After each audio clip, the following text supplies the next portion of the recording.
Je vous propose de faire un point tout de suite, parce que nous avons en ligne Daman Semar du média Algérie Focus, qui va peut-être pouvoir nous donner des informations toutes récentes sur le bilan de cette opération. Daman Semar. Oui, allô, bonjour. On vous écoute. Voilà, très bien. Donc bonjour, effectivement, la est toujours confuse à la menace. Concernant le bilan, on ne peut toujours pas arrêter un bilan officiel. D'après plusieurs sources sécuritaires et locales, il y aurait facilement entre 30 et 35 morts.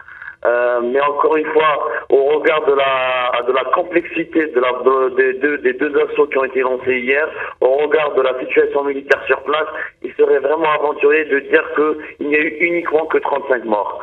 Ce qu'on pourrait par contre affirmer, et puisque c'est la Katiba des Moulay-Simine qui ont organisé cette opération terroriste, ont même confirmé qu'il y a eu 15 ravisseurs qui sont morts. En ce moment donc, la situation elle est encore complexe, puisque l'armée algérienne encercle le site gazier, l'unité de gaz, après avoir pris le contrôle du site de vie, là où les chambres où séjournaient les travailleurs. Donc en ce moment, il y aurait une dizaine de ravisseurs qui seraient toujours réfugiés dans cette unité de gaz, avec en leur compagnie des otages qui seraient toujours encore détenus. Ah oui, donc ce ne serait pas terminé, il y aurait toujours des ravisseurs et des otages à l'intérieur du site gazier.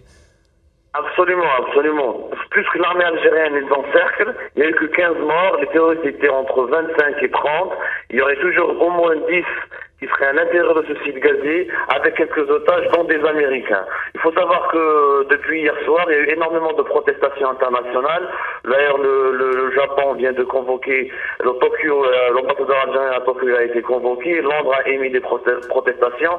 L'assaut militaire qui a été donné hier soir ne s'est pas déroulé dans des bonnes conditions. Il y a eu beaucoup d'otages qui ont été morts. Donc l'armée algérienne a certainement reçu des instructions pour changer de méthode, pour ne plus être brutale, pour essayer de causer le moindre victime parmi les otages. Ceci dit, ça va être très compliqué parce qu'on est sur un site gazier, dans une unité délicate. Comment intervenir dans ce genre de conditions? Ça va être vraiment très délicat. D'autant plus que ces ravisseurs semblent être très déterminés à aller jusqu'au bout de leurs actions. Merci beaucoup, c'est tout à fait intéressant. Merci Daman Semar. Donc ça continue, c'est ça qu'il faut retenir. Oui, Philippe Reinhardt. Oui.